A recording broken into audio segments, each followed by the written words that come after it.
આમ આદમી પક્ષના એમએલએ ઉમેશ મકવાણાએ ગૃહમાં ઉઠાવ્યો છે હથિયારનો મુદ્દો।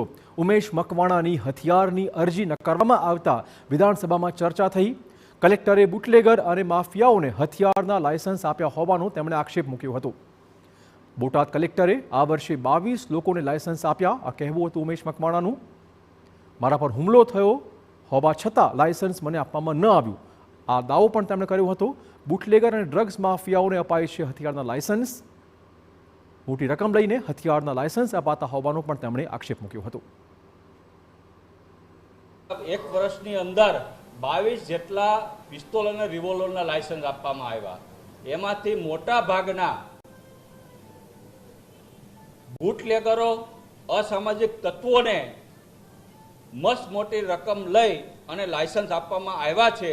એ પણ મેં ગૃહમંત્રીને કીધું ભાઈ આવા જે બુટલેગરો જે છે ડ્રગ્સ માફિયાઓ જે છે એને તમે હથિયારના લાયસન્સો આપો છો અને જો જ્યારે મેં સ્વરક્ષણ માટે ધારાસભ્ય તરીકે મેં એક માંગણી કરી કે મારા જીવનું જોખમ છે મને એક હથિયારનું લાયસન્સ આપો ત્યારે મારી અરજી છે એ બોટાદ કલેક્ટર અને બોટાદ પોલીસ અધિક્ષક દ્વારા નામંજૂર કરવામાં આવી છે।